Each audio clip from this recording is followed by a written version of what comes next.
That was my mistake. Sorry about that, Ted.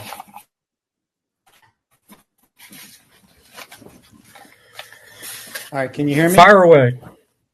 I can. All right, let's get started. 6 minutes late. Here we go. You ready?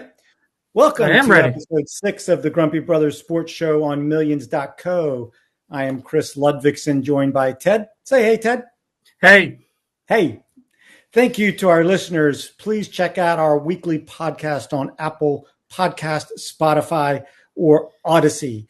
And our topics tonight, first, we're going to begin with the Big Ten suspension of Jim Harbaugh in the sign-stealing allegations. I've heard some people refer to it as a fiasco, Ted. I don't think it's a fiasco. Well, let's just call it allegations for now. Well, I think you're calling it a fiasco in the sense of how they're handling it. Okay, I get that. Yeah, because this has been going on since September. No. August. Ted, do you remember what he got first suspended for was recruiting violations when he bought a kid a cheeseburger on a recruiting visit. So these are two separate issues. Yeah, but I mean, the sign stealing, it's been going on for a little while. Yes, it has. Yeah, not that. Now, Ted, what I would say is a fiasco is the New England Patriots season this year, but that's the second topic is they're wonderful 2-8. Ted, I have it written down that they're stumbling through the season at 2-8. That's a good word, stumbling. Yeah. Well, the question really is. The real question is how'd they win the two? Well, Ted, one of the two wins was against the Jets. Yeah, but still, how'd they win the two? Because the Jets have won 4 other games. All right. So let's get on to Michigan, and let me just do the backstory here a little bit. So Michigan is currently sitting at number 2 in the college football playoff rankings and looking stronger after their win at Penn State on the road this past weekend, which was their first real test. And in the pre-show, Ted, we talked about Georgia, and I watched a fair amount of that game against Ole Miss over the weekend. And to my eye, Georgia dismantled a good Ole Miss team, and they're really looking like the number 1 team in the country again. Can't hear you. Can't hear you.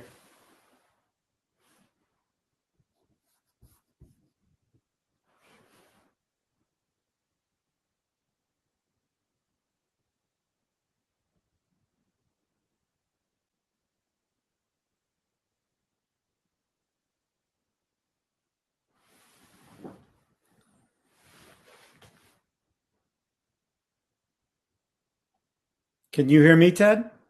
Can you? Yeah. Say something. There you are. You're back. Okay. All right. So now on to the specifics. Jim Harbaugh has been suspended by the Big Ten and specifically their new commissioner, a gentleman by the name of Tony Petitti, and he's been suspended for the remainder of the regular season. But he's only suspended from appearing on the sidelines on game days. So He's still at practice all week long, and he's still game planning with the coaches all week long. He just can't be standing on the sideline for those 3 to 3.5 hours that they're actually playing. I think is he allowed in the booth? Well, see, now that's the interesting thing. My understanding is that this did not get announced until when Michigan was on the plane going to Happy Valley this weekend. And so I guess Harbaugh was like sitting in his hotel room. So wait a minute. So are they saying he can't be in the stadium that day on the game day? Because he could be in the booth. Well, now it says on the sideline. Okay, that the booth is not the sidelines. That's exactly what I thought. That if he wanted to be really, what about it, he could just sit in the booth with the coordinators.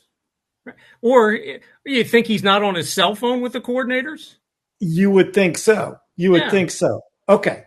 Now, let's get into the specifics of the charges for anybody who's been under a rock and not following this from a sports perspective. As I understand it, Ted, there's a former staffer, and he's not even an assistant coach, a former staffer a gentleman by the name of Connor Stalions, who has since resigned after being put on paid leave. And Mr. Stalions is accused of, or has definitely been proved to have purchased tickets to games of 12 of the other 13 Big Ten schools, so teams that they'd be playing, and also tickets to some of the teams that they could be playing in the playoffs. Okay. And then the story goes that Stalions would go to these stadiums, and with his iPhone, he would videotape, or not videotape, but he would take videos of the opposing team's signs. And then on game days, they'd have some kind of big card, and all the signs would be there. And theoretically, that would give them a competitive advantage. Now, this was a rule implemented in 1994 for in-person scouting of future opponents during the same season.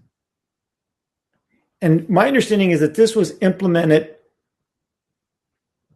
to quote unquote level the playing field, because some programs might not have the financial resources to send someone to do this.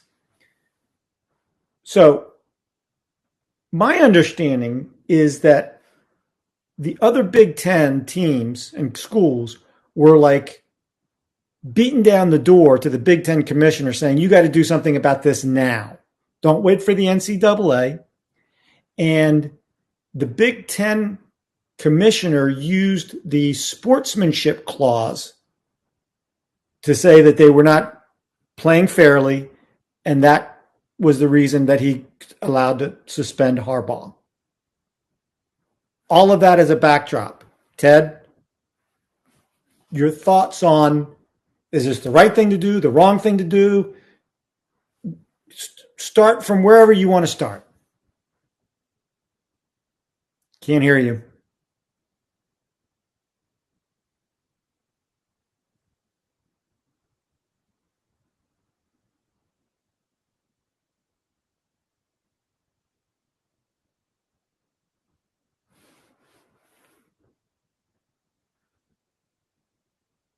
Try again. No. Can you hear me? I can't hear you.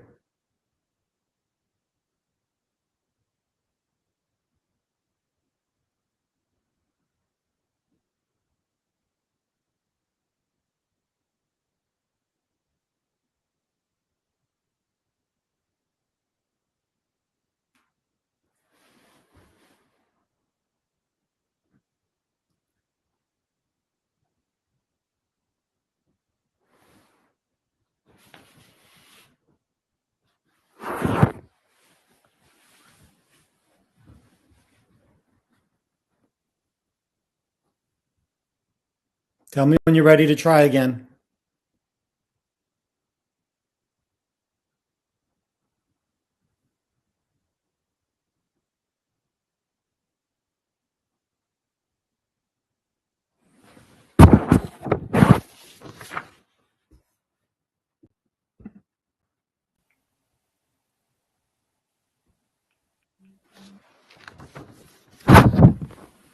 How about now? There you are. You're back. All right. Yeah. Okay.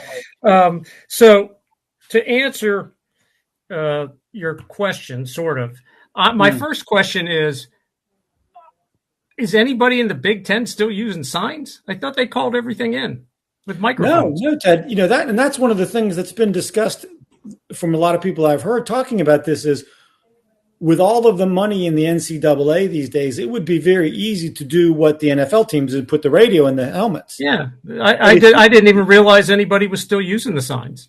But if you watch a college football game these days, there are multiple things happening. There are like 3 or 4 backup quarterbacks all giving signals. Right. Yeah. And they also use a lot of placards with different. Right. Yeah. Yeah. And then they have people basically with big screens out trying to block teams from watching them. So No, I didn't realize. I just figured that the big conferences. I mean, I understand some of the small schools, but I figured the big conferences were all using microphones. So yeah, okay, then they violated the rules. Okay, yeah. If they sent somebody out there to do that, then they violated the rules. Now, Can they pick that up? The question is, can they pick that up on game film? I don't know, but let me ask this question first, Ted. So, what is the old saying in sports? If you ain't cheating, you ain't trying. You ain't trying. Yeah, right. Yeah.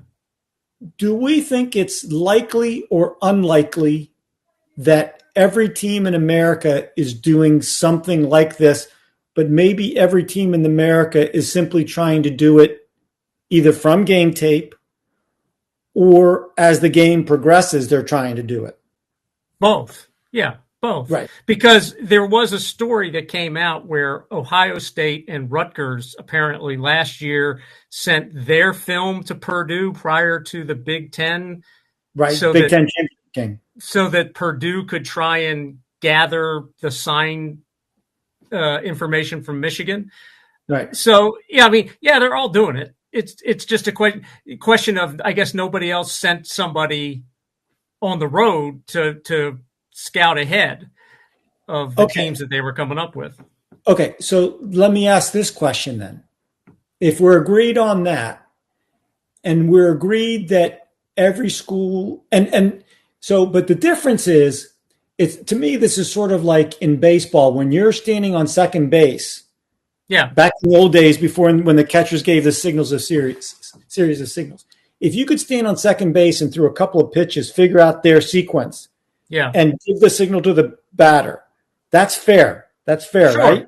Sure. Absolutely. Yeah. I think the same thing is true that from the first quarter by the mid part of the second quarter, if you have someone that's smart enough or their signals are so simple that in very quick order you can decipher that from being across the sideline, that's fair also. Agreed? Lost you again.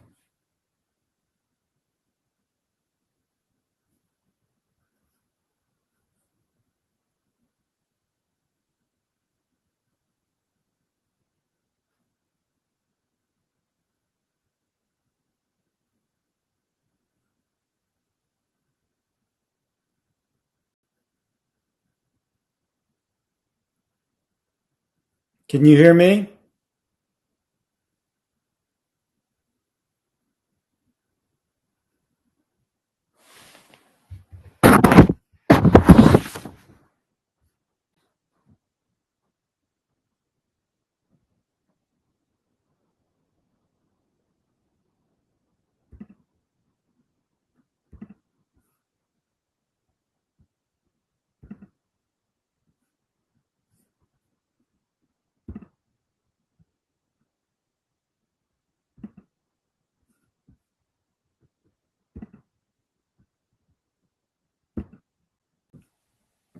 About that. There you are. Yeah. So yes, we agree that it's okay. That part's good.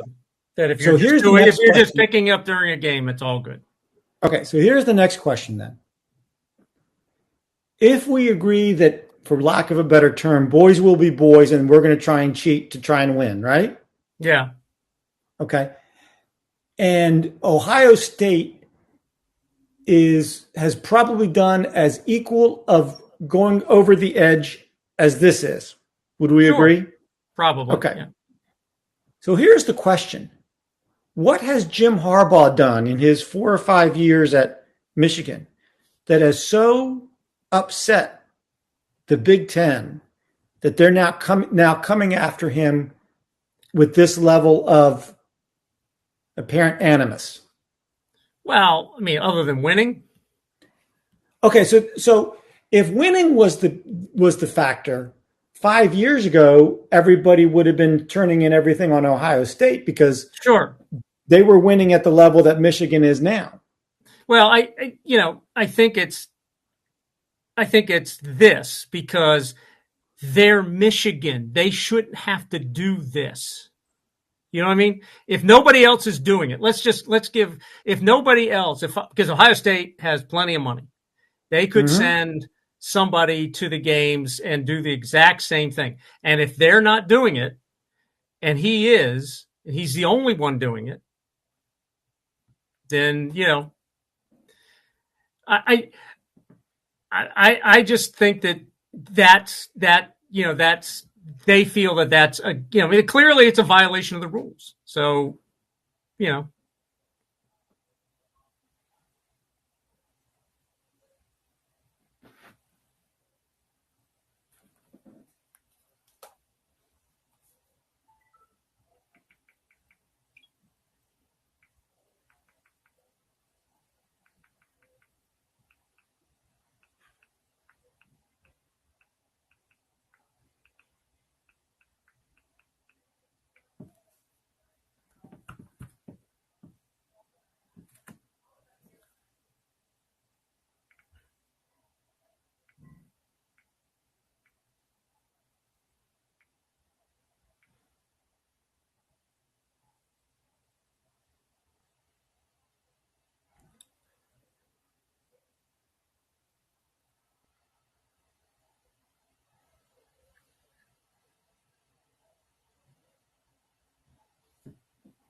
I can't hear you on the thing.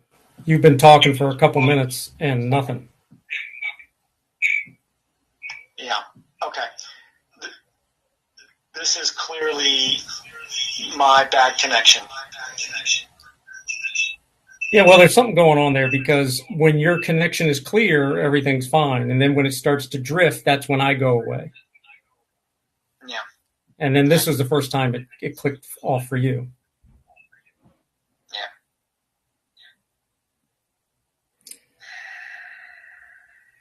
Try leave. Well, if you leave stream, I think that might kill it. If I do that, then it breaks the video. Yeah, let me try. Let me try leaving stream again.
Oh, there you go. Hey, there you are. Can you hear me now?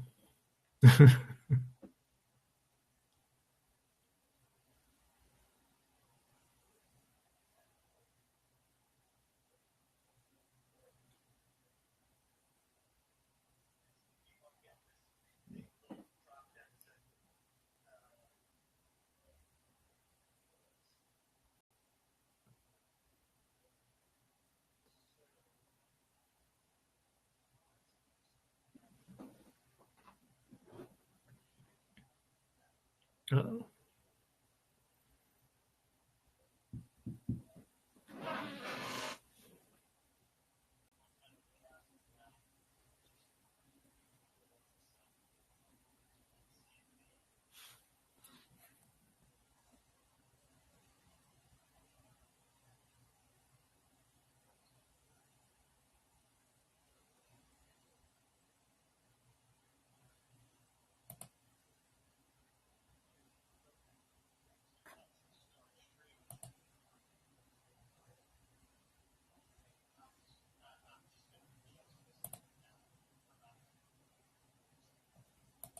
All right.